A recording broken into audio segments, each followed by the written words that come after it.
Well, we're out at 160 in Country Place for a one-vehicle rollover. We had a blue-colored van traveling northbound on State Route 160, and for an unknown reason at this time, he allowed the vehicle to drift off of the side of the road.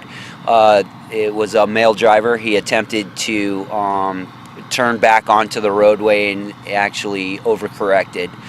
That caused the vehicle to rotate counterclockwise, and the vehicle became sideways.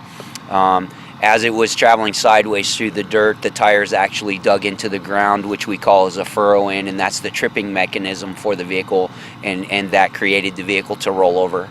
The vehicle come to rest up on the highway. We have the highway totally shut down right now until we can get the debris field cleared up and we can complete our investigation. Was he wearing a seatbelt? I have word right now that he was not wearing the seatbelt. However, I have not inspected the vehicle yet to verify that information. And we spoke about this so many times about the overcorrection on the roadways. Explain to people what you should do if you go off the road.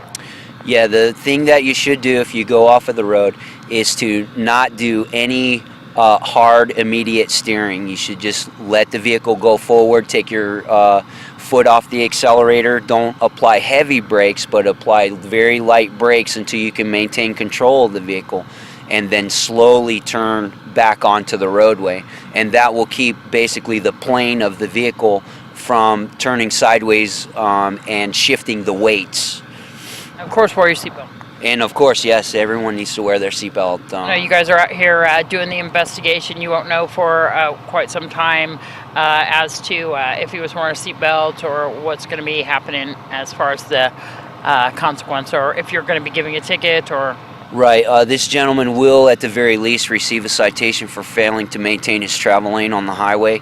As far as the seatbelt, we'd have to do the further investigation to determine whether it was on or not. And then he was taken by ambulance here, but I believe he's going to be airlifted?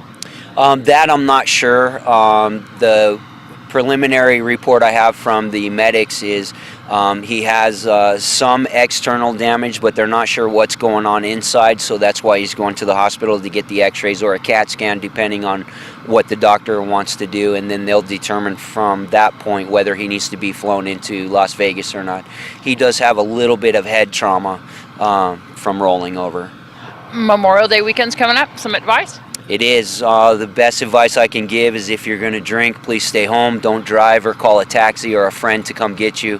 Put your seatbelts on, and everybody take a couple extra seconds at each intersection to double check both directions before you enter the intersection to try to avoid having a crash.